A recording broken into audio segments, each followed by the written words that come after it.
देखिए, कई बार जब कोई अपने पुराने फ्लैट को तोड़कर रीडेवलपमेंट के जरिए नया फ्लैट लेता है, तो सबसे पहला और बड़ा सवाल ये उठता है कि जब इसे बेचा जाएगा तो कैपिटल गेन टैक्स कैसे लगेगा और टैक्स की कैलकुलेशन किस बेस पर की जाएगी।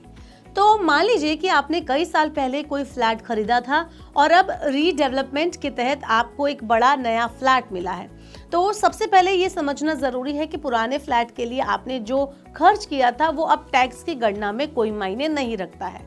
यानी अगर मान लीजिए कि आपने साल 1976 या किसी भी पुरानी तारीख में घर लिया था, उस टाइम आपने जितना भी पैसा लगाया उसे अब आधार नहीं माना जाएगा। टैक्स कैलकुलेशन के लिए जो जरूरी है वो है नए फ्लैट की मार्केट वैल्यू, वो भी उसी दिन की जब आपने उसका पोजेशन लिया था।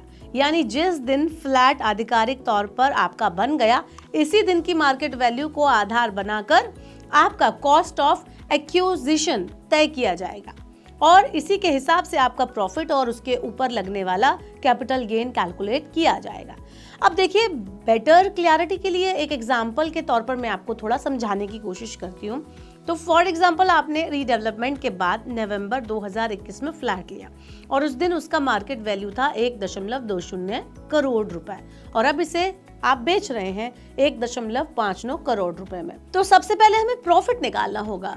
तो ये कैसे निकलेगा? Sale price minus cost. ये हुआ 1.59 करोड़ रुपए माइनस 1.20 करोड़ रुपए, तो बचेगा 39 लाख रुपीस। क्योंकि आपने नया फ्लैट 2 साल से ज्यादा समय तक रखा, इसलिए इसे लॉन्ग टर्म कैपिटल एसेट मान लिया जाएगा और इस पर जो प्रॉफिट हुआ वो लॉन्ग टर्म कैपिटल गेन यानी LTCG के तहत टैक्सेबल है। तो रेजिडेंट, इंडिविजुअल या HUF होने पर दो ऑप्शन है। पहला है 12.5% की दर पर अनइंडेक्स्ड NTCG यानी सीधे प्रॉफिट पर टैक्स, और दूसरा हुआ 20% की दर यानी 20% की दर पर इंडेक्स्ड LTCG यानी कि कॉस्ट में इन्फ्लेशन जोड़कर कैलकुलेशन करने पर टैक्स। हमें दो तरीके से हिसाब लगाने को मिलेगा। जो कम टैक्स देगा वही चुनना सही होगा, यानी कि आपको इसमें से चुनना होगा कि आपका फायदा किसमें है।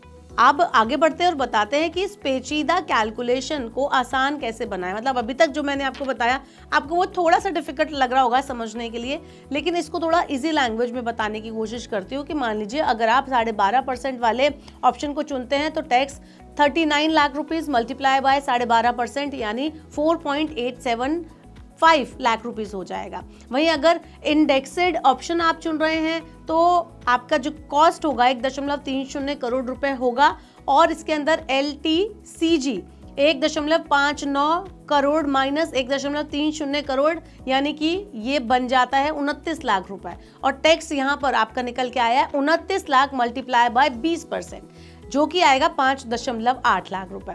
इस एग्जाम्पल में क्लियरली 12.5% वाला ऑप्शन आपके लिए कम टैक्स देगा, यानी कि आपको इसमें फायदा होगा। और अगर हम बात करें इंडेक्सेशन की, तो इतनी बार हम कई बार बात कर ही चुके हैं इसकी, फिर भी एक बार आपको बता देते हैं कि इंडेक्सेशन का मतलब ये होता है कि सरकार ने साल दर साल इन्फ्लेशन का हिसाब रखने के लिए एक इंडेक्स तय किया है, जो अगर आप इसे अप्लाई करते हैं तो आप अपने कॉस्ट को एडजस्ट कर सकते हैं। इससे प्रॉफिट कम दिखता है और टैक्स कम लगता है।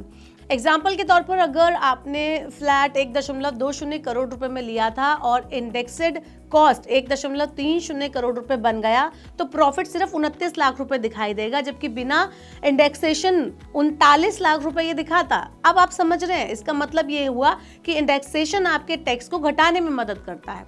तो देखिए, कुल मिलाकर रीडेवलपमेंट में पुराना खर्च इररिलेवेंट है, कॉस्ट वही होता है जो नए फ्लैट का पोजीशन डेट का मार्केट वैल्यू होता है। इसके अलावा LTCG और sale price minus cost tax का ऑप्शन 12.5%, अनइंडेक्स्ड या 20% इंडेक्स्ड, और जो कम टैक्स दे वही चुनना सही रहेगा।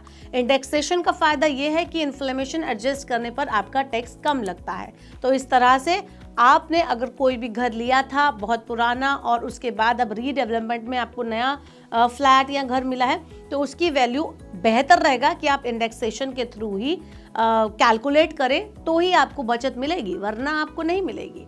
आप बताइए, आपके हिसाब से क्या कोई फॉर्मूला इसके लिए ज़्यादा बेहतर है? Comment dust below. ऐसे ही और वीडियोस के लिए देखते रहिए मनी 9 और सब्सक्राइब करें मनी 9 का यूट्यूब चैनल। ग्लोबल संकेतों के दम पर कैसे खुलेंगे हमारे बाजार? क्या कह रही हैं खबरें और ब्रोकरेज रिपोर्ट्स? किन शेयरों में बनेगा पैसा? बाजार खुलने के बाद क्या खरीदें, किन शेयरों को करें पोर्टफोलियो से बाहर? कैसा रहा बाजार का दिन भर का कारोबार? कैसे तैयार करें कल के बाजार की स्ट्रैटेजी? इन सब सवालों के जवाब जानिए मेरे साथ ओपनिंग बज और क्लोजिंग बज में इन वक्त पर सिर्फ मनी 9।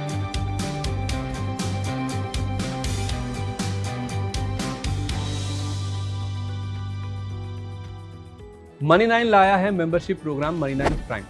अब आपके दिमाग में कई सारे सवाल होंगे, मसलन आखिर क्या है ये मनी 9 प्राइम, आपके लिए यानी दर्शकों के लिए इसके क्या फायदे हैं, और एक बड़ा सवाल ये कि मनी 9 प्राइम से आखिर जुड़ना कैसे है। तो इसकी पूरी जानकारी हम आपको देने जा रहे हैं। मनी 9 प्राइम में 3 प्लान होंगे, इकोनॉमी, स्टैंडर्ड और वीआईपी। तो फटाफट ज्वाइन कीजिए YouTube पर मनी 9 प्राइम। ज्वाइन करने के लिए मनी 9 के YouTube पेज पर जाइए, होम पेज पर मिलेगा ज्वाइन बटन, इसे क्लिक करें, अपनी पसंद का प्लान चुनें और बस हो गया, अब आप रहेंगे सबसे आगे।